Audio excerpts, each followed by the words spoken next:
Welcome to another round of questions and answers with Coach Bronson. We're getting started. It is Tuesday.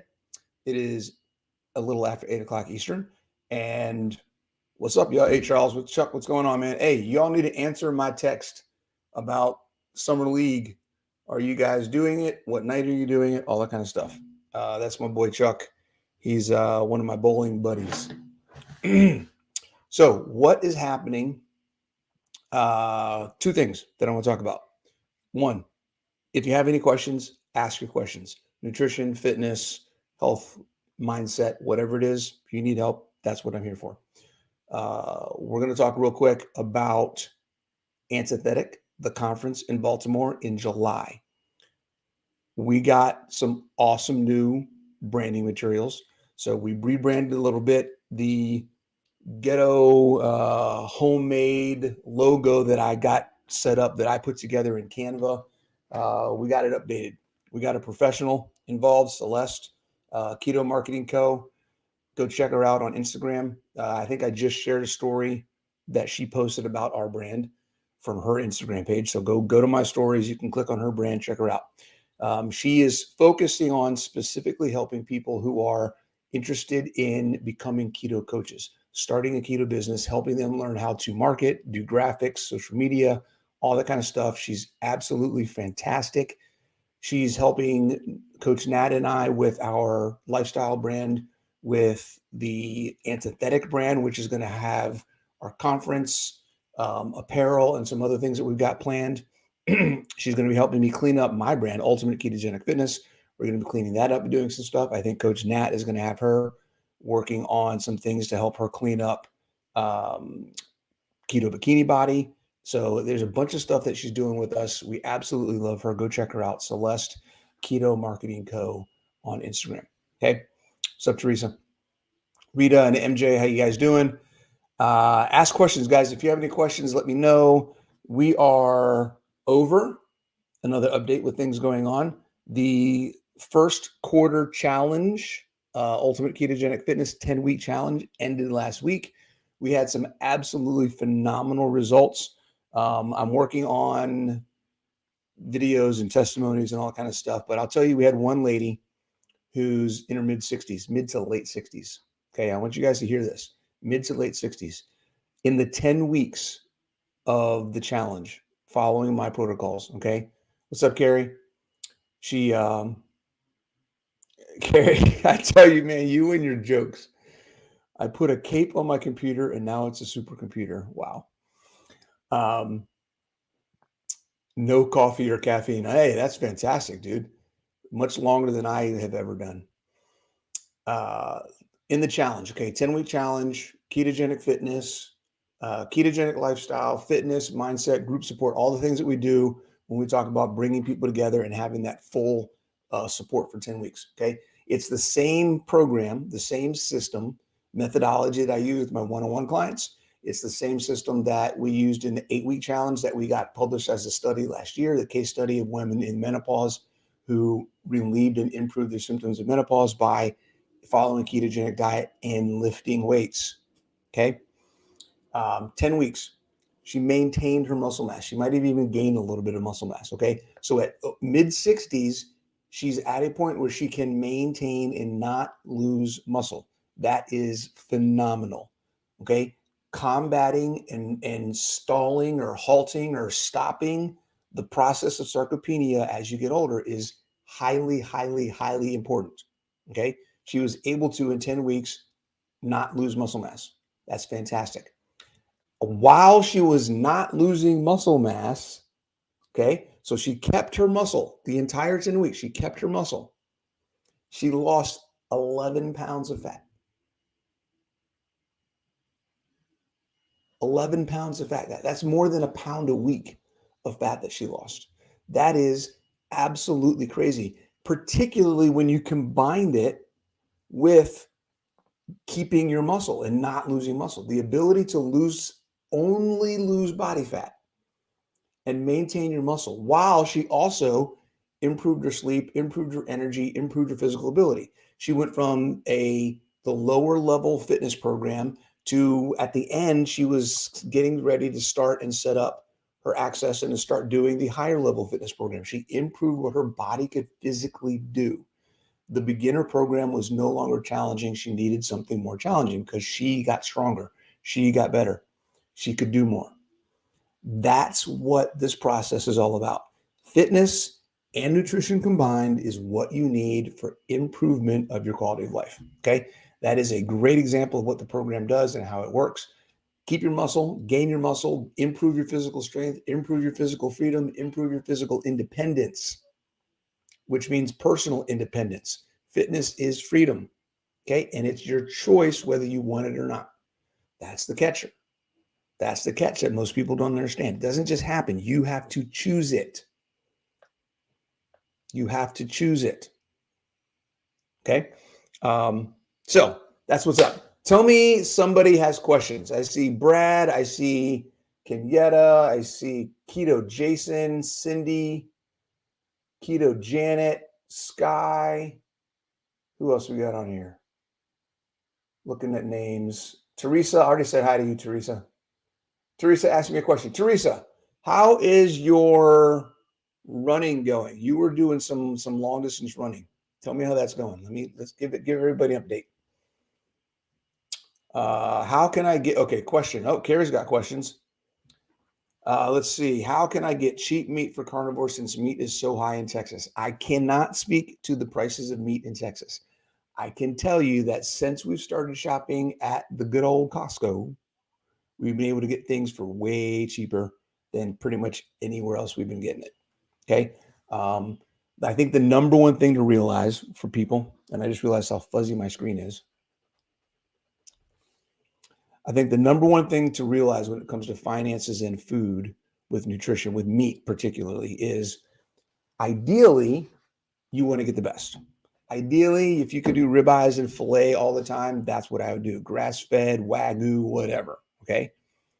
When it comes down to it, the most important thing is that you're not eating crap. Okay. So if you have to, and I know people that have been highly successful improving their health, getting the cheap $5 or 5-pound tubes of ground beef from Walmart.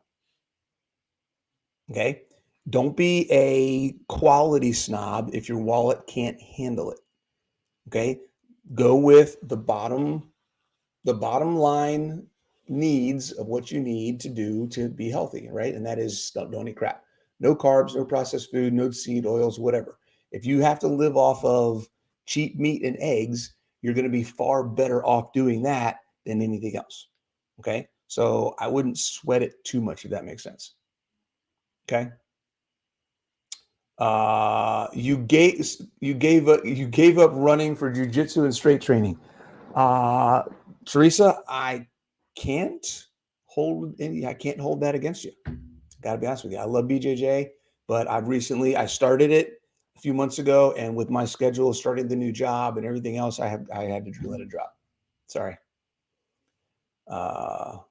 Let's see. Carrie, second question. Oh, you asked about the meat, cheap meat. Okay. Yukon Cornelius. Oh my God, that's awesome. Sam's is not cheap either. Question. Dr. Berry said that if I had to eat potted meat and hot dogs, yeah, go for it. The one thing, okay, hot dogs are the bottom of the barrel. If you absolutely, that's all you can absolutely afford, but it's better than any other processed foods or carbs. Okay. If you can get all beef, there are some pretty good brands of hot dogs. So do what you got to do. The bottom line is do what you got to do. And this is where we get hung up, guys. We want everything to be perfect. And if it can't be perfect, we think we're stuck. We can't do anything. Okay. That is not how this works. You make the best choices you possibly can given the situation that you're in. Okay. That goes for all situations. If your income isn't where you want it to be, you're working through something, maybe you had an extra bill or something this month and you just don't have as much money as you normally do, whatever the situation may be, and you got to go to the store and get some meat and all you can afford is some cheap ground beef or some cheap hot dogs, that's what you get. Okay. Don't go the frozen dinner route. Don't go the veggies and processed foods route. Don't go the route that takes you in the opposite direction. Okay. The goal of being successful is to consistently move in the right direction. Even if it's not 100%, I would rather, if this is perfect, okay, but I can only do this, I would rather do this than that. Okay. Do as well as you possibly can, and you will always head in the general right direction. That's what you're looking for. Okay. Um, Question about the keto diet and your heart. Uh, is it true? You guys are going to love this one. Is it true that the keto diet can cause problems with your heart? No. 2 doctors have told you this. They have no idea what they're talking about. Sorry. Uh, I can give you a dozen different doctors who are cardiac specialists, family practitioners, uh, or some other type of specialty that has to do with cardiovascular health. And they will all tell you that keto is the way to go. If you want to improve how your heart functions, then being ketogenic, being fat adapted is probably the best thing that you can do outside of simple things like removing seed oils, removing processed foods, removing most plants, that kind of stuff. But a ketogenic lifestyle is a fantastic thing for heart health. Absolutely. If you're not 100% sure of that, look up, and this is, I don't know, again, Facebook isn't telling me names. So, Facebook user that asked this question about heart health, look up Dr. Philip Ovadia and the book, Stay Off My Operating Table. Okay. Dr. Ovadia is a heart surgeon who is carnivore and recommends a carnivore diet to his patients. Okay. Ketogenic diet absolutely is a way to go. Charles Maddox, what's going on, guys? All right, Charles, I'm glad you popped on, man. The second thing I wanted to mention after I talked about the branding and the conference and the stuff that we have going on in July, which I forgot to mention, if you didn't know about the conference, go to antithetic-conference.com. Okay, the conference is Antithetic Baltimore. Antithetic-conference.com will take you to the information. Early bird is happening right now. There's only 2 weeks left, and we only have 15 tickets left. 2 weeks, 15 early bird tickets is all we have left. If you want to get your early bird, save $50 per ticket. Get it now before they're out. Okay? Keep that in mind. Charles, you guys probably know, if you don't know by now, we spent a couple months ago, we spent a week in Costa Rica filming for Reverse 3. If you follow me on Instagram or YouTube or Facebook, you know that the first trailer, Charles dropped the first trailer a couple of days ago. Maybe it was even yesterday. Might have been 2 days ago. I don't remember. We are almost at 50,000 views on that thing already, and it's only been a couple of days. Okay. This is going to be absolutely huge. 4 people who have health issues who came to spend a week with us, a bunch of different experts, Dr. Barry, Maria Emmerich, Dr. Chafee, me, Bella, Kelly Hogan, Dr. Ovadia, Dr. Kiltz, Dr. Hampton, Dr. Vega, like the list goes on. Okay. Dr. Zaldivar. I can't even think of everybody that was there. A ton of people talking about how the carnivore diet, how fitness, how your mindset, how to get yourself into the right space in order to improve your quality of life, not just lose weight, improve your quality of life. That's the big thing. Okay. I'm guessing, Charles, and you can let people know, but I'm guessing we're looking at maybe 2-ish months. So we're just going into April. So April, May, I'm hoping that sometime in June, the series fully drops. From my understanding, if anybody's interested in watching it, you can see that at least the first 2 full episodes will be on Dr. Barry's YouTube channel to start before it goes to some network or other streaming service, whatever that's going to be. So we want to get as many people to know about that as possible. I want to overload Dr. Barry's YouTube and just absolutely blow it up. Okay. So Reversed season 3, the carnivore season, is coming out. If you haven't seen the trailer, go to my YouTube. I added it to my one of my playlists on my main channel page. It's at the bottom. You can see the Reversed trailer, or you can just go to Reversed TV series on YouTube and it will come up. Okay. It's fantastic. It's going to be a blast. All right. What other questions we got? I would like to find a place that is near me to help me with a program. Okay, Facebook user, I'm not sure what you mean by a program. Do you mean a nutrition program, a fitness program, a group support program? If you want all three of those, then you can join my programs. My programs are fitness, nutrition, and group support. It's all virtual. You don't have to actually see anybody personal face-to-face. If you're looking for that personal face-to-face experience, then my number one recommendation would be to find a CrossFit gym near you and join it. Okay. CrossFit gyms are one of the best options you have to get group support, coaching, guidance, and a fitness program that is designed to help your quality of life, not just help you look good. Okay. So that would be my recommendation for you. If you're okay with virtual, come on over to my Facebook group, join the groups and see what you got. I got a bunch of different services. Might be coming out with a new service in a few weeks that is going to open up a lot of doors for a lot of people. I'm super excited about what we're doing with this new one. All right. Let's see.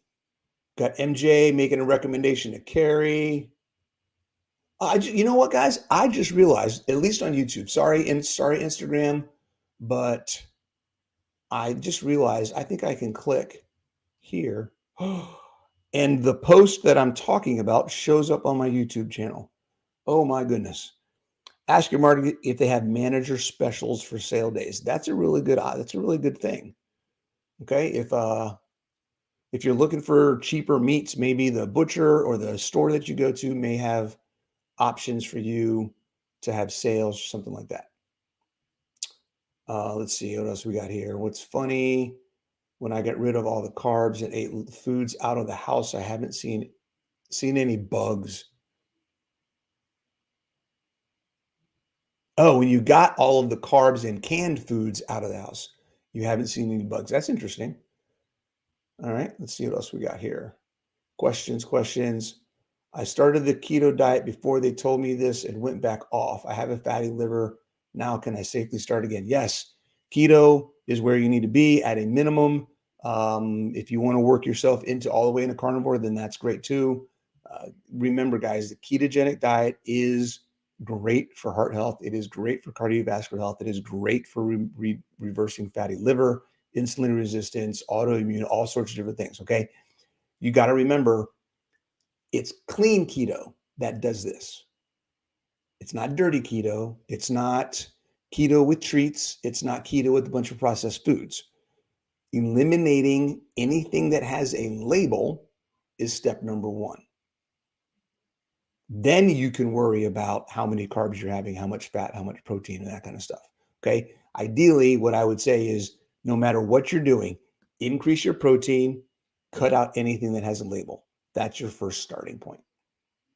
Increase your protein, cut out anything that has a label. If you can do that, then you're on your way and you're going to start seeing dramatic changes right out the gate. Right out the gate. Okay. What other questions we got? Absolutely loved it when I was on it. Lost 50 pounds and felt amazing. Oh my gosh. You lost 50 pounds and your doctors are telling you it's bad for you. Go eat your face off. Have a blast. Go eat. Go eat some meat. Okay. You're good. You're good. If you have any other questions, join my Facebook group. Okay, guys, I have a free Facebook group, Ultimate Ketogenic Fitness. It's out there. You can search for it. Join it. Answer the questions if you want to get in. If you don't answer the questions, you don't get accepted. Answer the questions and then hop in there. Ask any questions. You're going to see thousands of people, okay, who are doing this, who are having success, who are loving life and getting the most they can out of what their body can do. Okay. All right, let's see what we got here. We got a question on Instagram. Have a question about protein. So I have to really count the grams or just keep eating meat and good fats. That is totally up to you. Okay. Here's the deal, guys. When it comes to counting or eating intuitively, whatever else, some people, and this may be you, this may not be you. This is something that, if you can work with a coach to kind of help find out if you're not sure. Some people don't know what it's like to feel full. Some people don't know what it's like to feel hungry. They've learned to suppress that feeling so much that when their body's actually asking them for food, they've ignored it to the point where they just don't even recognize it anymore. So, not to mention, we talk about how different foods that you may or may not be used to eating affect how your body signals satiety. So it can, many people are completely jacked when it comes to knowing how much food they should be eating if they just go off of feeling. Completely messed up. So a lot of times, not every time, but many times when I start working with somebody, we measure, we track, and we get them started at a certain particular point. Because in many cases, they're either one of two things. They're not eating enough, and we have to make sure that they're getting what they need. And then in that process, they're going through a short period of time where they have to make themselves eat, even if they don't feel hungry.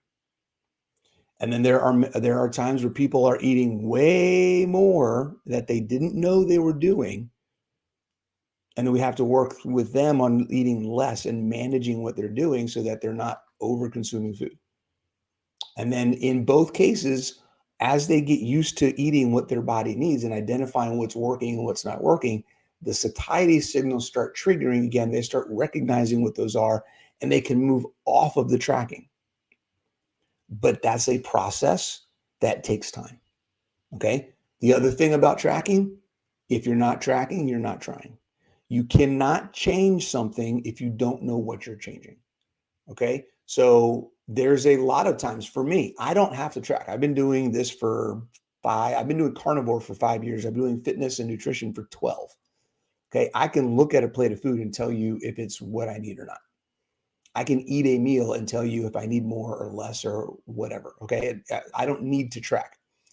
If I'm trying to make a specific change, then I track, because I want to make sure that the change that I'm making is going to happen in the time frame that I want it to happen in, and that it's going to happen the way I want it to happen. If I'm trying to build muscle and lose body fat, or if I'm trying to maybe even gain a little body fat, or play around with how do I experiment with different exercise routines at different body fat percentages, or all the different experiments and things that I do, I have to have data in order to manipulate how my body functions. Okay. I can't just wing it. So I track.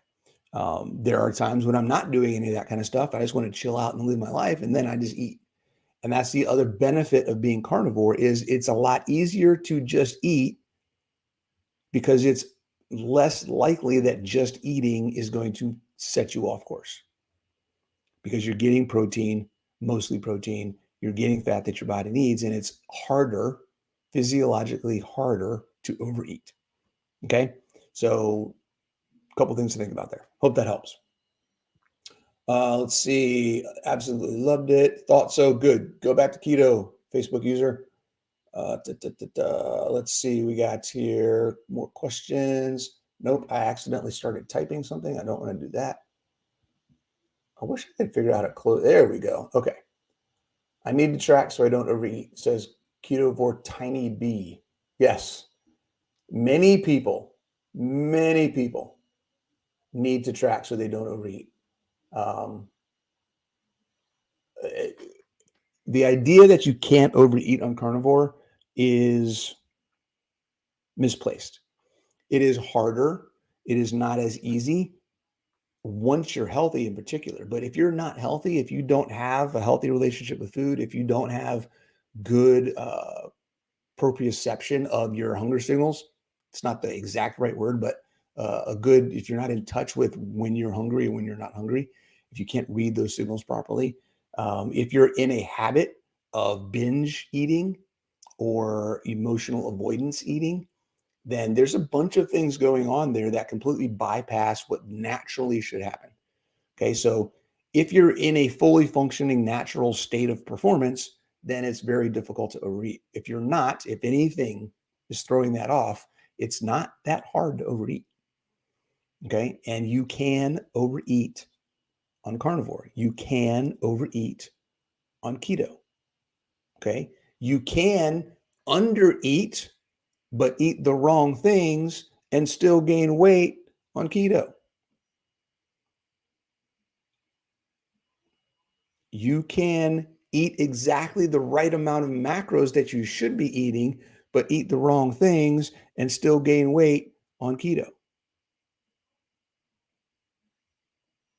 Okay? Keep that in mind. Nan 2 West. Even if I eat meat and fats, I'm still hungry. What am I doing wrong? How much are you eating? Are you eating enough? Is the question. How many times a day are you eating? There's a lot of things that can go into that. Are you eating before a workout, after a workout? How soon after you wake up? How soon before you go to bed? What's going on, Phyllis? There's a lot of stuff that goes into that. Are you getting enough electrolytes? Electrolytes help with digestion. Digestion helps with satiety. Okay. So there's a lot of, are you hydrated? Are you drinking before, drinking during, drinking after you eat? There's a bunch of stuff that goes into that. Make sure that you're taking this information down.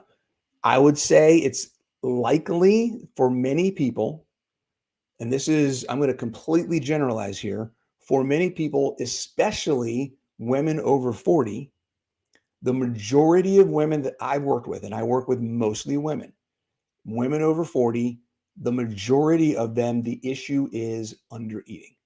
So for many of the women that I work with, the first answer is usually you probably need to eat more food. If you're feeling hungry, you probably need to eat more food.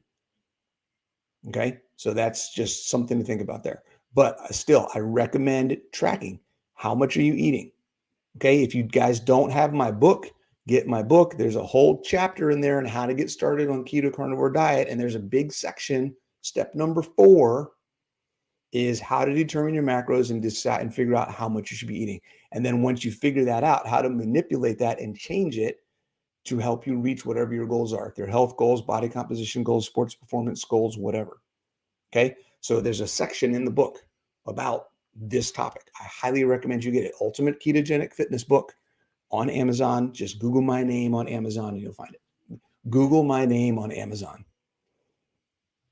Just go to Amazon, type in my name, and the book should pop up.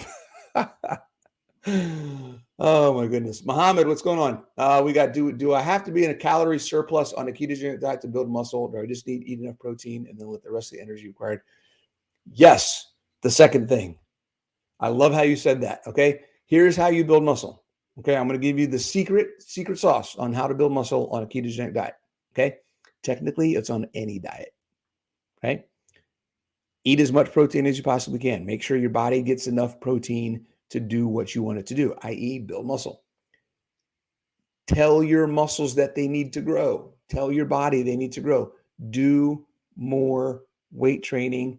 Go heavier. Lift harder. Okay. Number 3, get more sleep. Take more days off. Okay. More quality work and more quality rest is going to help you grow faster. Okay. That's it. Notice there's nothing in there. Protein, weight training, sleep. There's nothing in there about carbs or even fat. Okay. Make sure you're getting your protein, make sure you're getting your weight training, make sure you're getting your sleep, and you're going to see gains in the muscle department. Okay. Yes, you need fat for performance. Yes, you need fat to get the nutrition from the protein sources. Yes, you need fat for hormones. You also need protein for hormones. Don't forget, they both, amino acids and fatty acids, both create hormones. You need them both. Okay. But from a muscle building perspective, that's all you need. Where can I learn the ratio better? From my book. Okay, Facebook user asking about macros mess me up. Where can I learn the ratio better? Get the book. Get my book. Because the first thing you're going to learn in the book is that it is not about ratios.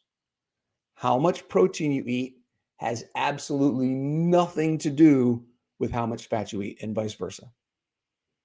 Okay, if you are tying the amount of fat that you eat to the amount of protein that you eat, you are always going to be deficient in one of them. Keep that in mind. Okay, your body needs a certain amount of protein, your body needs a certain amount of fat. They're independent of each other. Okay, keep that in mind. Phyllis is asking another question. When doing a workout, is it best to finish all sets of one move before finishing to the next exercise? Whatever works for you, Phyllis. Totally up to you. Okay.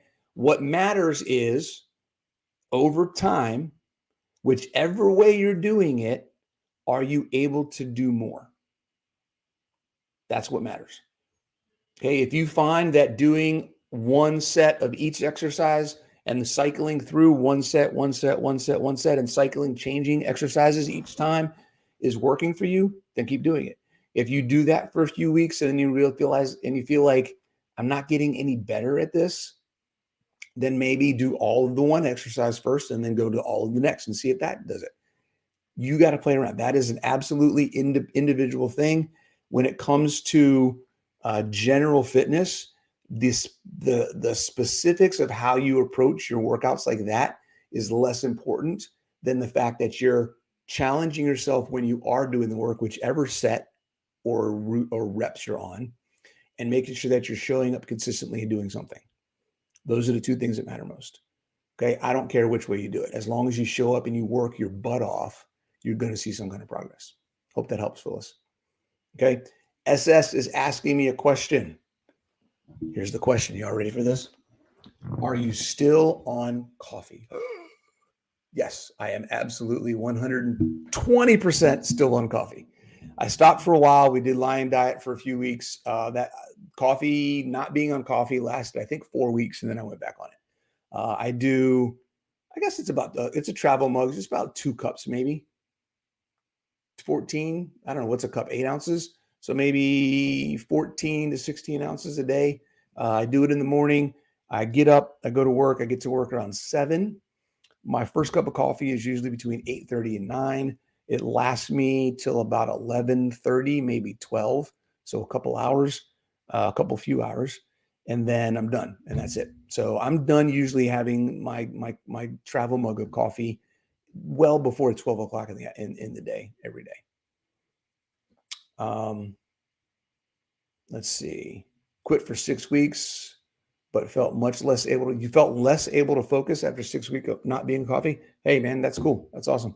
Everyone's different when it comes to coffee. Coffee is one of the things that I have, not to my satisfaction, found any information that makes me feel specifically one way or the other about it.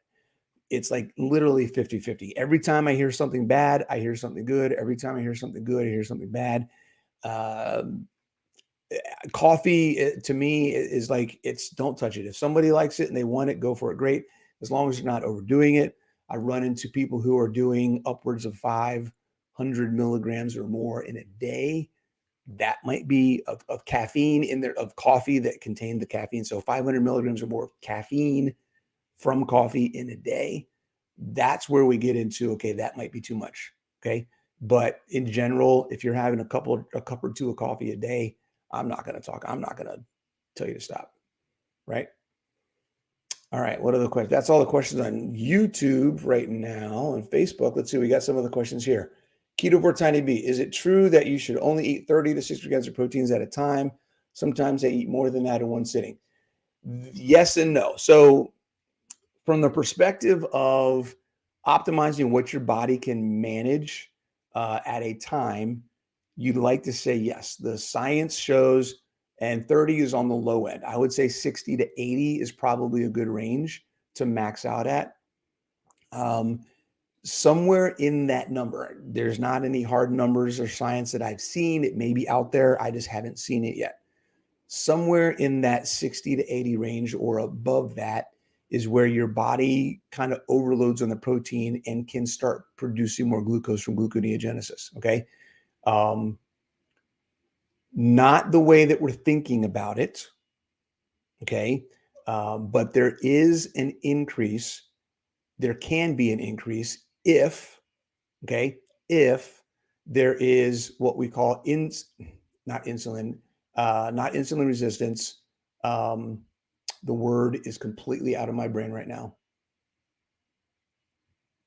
There is an effect of, if we are getting too much protein consistently at one single time, okay, and it's not necessarily gluconeogenesis. I want to take that back a little bit. It's not necessarily gluconeogenesis. We're getting into the discussion, and I have a video on my YouTube that I talked with Dr. Sybis. We talked about this very specific thing. Okay. I wish I could think of the word right now off the top of my head. It's completely gone. Blunting, thank you. Blunting of the insulin response from protein. Protein stimulates insulin just like carbs do. Okay, because of glucose going up. Right, you eat carbs, your glucose goes up, your insulin pops in. There's an insulinogenic response when we eat carbs. Okay, because of the glucose. Protein stimulates insulin directly through GLP, through our lower intestine, in our gut, all that kind of stuff. It actually stimulates insulin response. If we ingest too much protein too frequently, we can blunt that response so that insulin isn't as responsive to our protein intake. Okay, hope that makes sense. So what happens is with the protein, our sugar goes up, but we don't have the insulin to blunt it.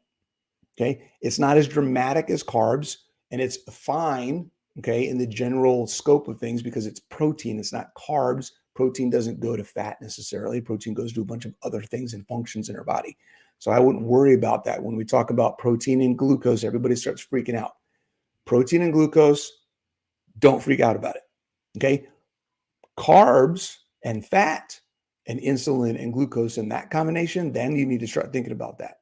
Okay, Randall cycle and all that kind of stuff. Okay, that's when you need to start freaking out. Keep the carbs and the fat away from each other. Keep the carbs out altogether and you'll be great. But when we talk about protein intake, the general rule of thumb is that you need 30 grams to stimulate muscle protein synthesis, and that's great. So you need at least 30. That's not a max, though. I would say at least 30. Somewhere between 60 and 80 would probably be a good number. That's a max for what your body can digest in a reasonable amount of time and utilize in a reasonable amount of time before it has to start figuring out, what do I do with all this extra? Okay, so for me, and again, that's different for everybody, and that's, you kind of go off of what works for you. And here's the way you test that.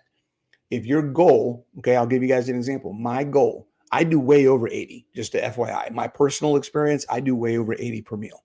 Okay, I'm doing about 110 per meal right now. Okay, so I'm doing about 220 to 240 grams of protein a day is my daily intake. I eat 2 meals a day. Okay, so I'm eating about a pound of meat, almost a pound of meat, and 6 to 8 eggs at 2 meals a day. So I'm getting way over that 80. Now, I'm not having any problems gaining fat. I'm not having any problems gaining muscle. I'm doing just fine. I don't seem to have any issues with insulin or any other problems. None of my blood work has ever shown to be a problem. So it's working for me. I'm fine with it. Now, I have a lot more lean mass than most people. I'm way more active than most people. So those are some things that play into your protein intake. If you're sedentary, you don't have a lot of lean mass, okay, and you're trying to get in 100 grams of protein per meal, I would say that might be too much. Your body might not be able to process and handle that much because it doesn't have the demand for it. This is where we go. If you go to my book and we talk about functional calories and fuel calories, and we talk about knobs and what's adequate for your body, those things play into how much you should be taking. Okay. If you're not lifting weights, if you're not doing things that require more protein, not fuel, but building blocks, okay, then eating more protein may not be the best thing for you. Something to think about. Okay. Now, eating more protein over what you need, let me put it that way. Okay. Most people in general need more protein than they're getting. So I don't want to say eating more protein, but eating more than you need. All right. Hope that answered that question. Let's see here. Add butter and coconut oil to your coffee. Sometimes I add butter. Sometimes I don't. Just depends on how I feel. Most of the time, and here's another thing, guys. Don't do anything because I'm doing it. Okay. My situation is going to be completely different than yours. You guys got to understand. I'm running at almost 54% muscle mass. I'm at 10% body fat. Okay. I'm active. I'm doing things all the time. The amount of fat that I eat in general is about 30 grams less than I need to maintain. Okay. So if I decide that I want to throw in a tablespoon or 2 tablespoons of butter into my coffee, I can do that. Number one, because I'm going to utilize it. And number two, I'm already below my threshold for what I would need in order to gain fat. So I have that room to play around with because I know my macros. Okay. Because I have the data, I have the experience of tracking the data. I know what the food is and where I can afford to manipulate different things. So most days I don't have butter in my coffee. Most days I'm 20 to 25 grams below my fat maintenance level. Okay. A few days a week, I go to my level. So just to give you guys an idea, if I have on average 175 grams of fat per day, I will start to gain fat based on my current activity level, the way I'm working out, all that kind of stuff. So I can do 175 grams a day and maintain, basically. All right.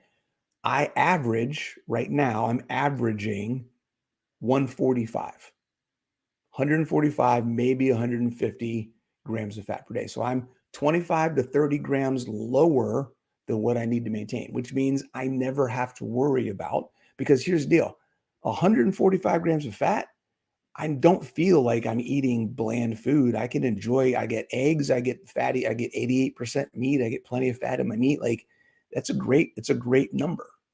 I don't feel like I have to eat chicken all the time and shrimp, which I love shrimp, by the way, or fish, which I love fish too. So it wouldn't be a big deal. Okay. So 145 is a great number for me.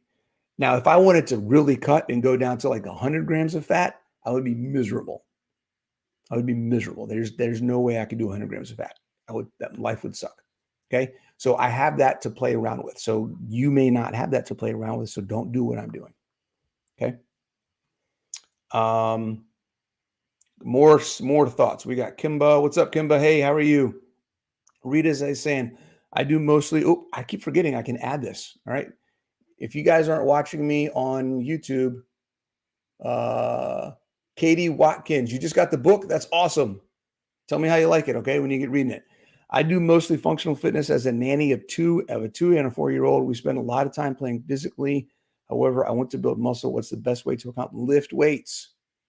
Lift heavy things as often as possible. That is the best way to do it, okay? Rita, what I would recommend, I don't know what your existing or past fitness experience is, if you have experience using any equipment, if it's mostly body weight, whatever you're at with that, but I have a beginner program, I have an intermediate program, I have a functional fitness program. You can do all the stuff from home. You can start at one, and if you realize, hey, this is too easy, I'm going to go to the next one until you find a level that works good for you, and then we can progress from there. So I have 3 different fitness programs that you guys can access that will meet you anywhere you are. Okay, and give you the tools that you need to improve all the aspects of fitness that are going to help you live a better life. That's what it's for. Okay. So Rita, I highly recommend, if you haven't checked that out, go to my website, ultimateketogenicfitness.com, and check out my memberships. Okay. All right, Sonny, if fat loss has stalled, should the amount of fat eaten be reduced? And how do you calculate the amount of fat to eat daily? Thanks for the live chat. Okay. It just scrolled on me. Yes. Okay. So same as before, guys. Get my book. Okay. In there, I talk about how to determine how much fat and how much protein you need. Yes, it's very likely that if you're trying to lose fat, you probably need to eat less fat. If you're getting enough now, okay, the first thing we should always start with is make sure you're getting what you need first. Are you getting good nutrition and adequate nutrition? That is step number 1 before we even talk about manipulating macros. Okay. Are you using your body in the way it's designed to be used and needs to be used to stay healthy? If you're not doing that, why are you worried about macros? You need them both. If your body's not working properly because you're not giving it what it needs, or because you're not using it the way it needs to be used, then those 2 things at the base need to be taken care of before you start really worrying about macros, guys. You need to get your baseline set, baseline nutrition, baseline physical activity, see what that does for you first. And then you can start tweaking. It's a lot easier to start from a baseline of physical activity and a baseline of nutrition, and then tweak from there, than to go from left field all screwed up and then try to do something over here on right field because that's what you heard is the best thing to do. Bring it to center, get your baseline set, and then you can tweak and make small changes along the way. It's a lot easier doing that process. Okay. All right. I hope that helps, guys. Wow. You guys were all over today. This is fantastic. I will be on again next Tuesday. If you have any questions, let me know. Don't forget, early bird for Antithetic Baltimore. It's in the middle of July, so you got some time for the conference, but there's only 2 weeks left on early bird. So save $50 per ticket. Antitheticbaltimore.com. Dash conference.com. Antithetic Baltimore is the name of the conference. You can find it. It's listed on lowcarbevents.com. It's listed a bunch of different places. So check it out. It's in my link tree. I want to see you guys there. And then also don't forget Reversed season 3, the carnivore season's coming out in a couple months. If you want to see the trailer, go check it out on my YouTube. Go to Reverse TV series and check it out and share it with everybody that you know. All right. Take it easy, guys. See you next week. Bring more questions.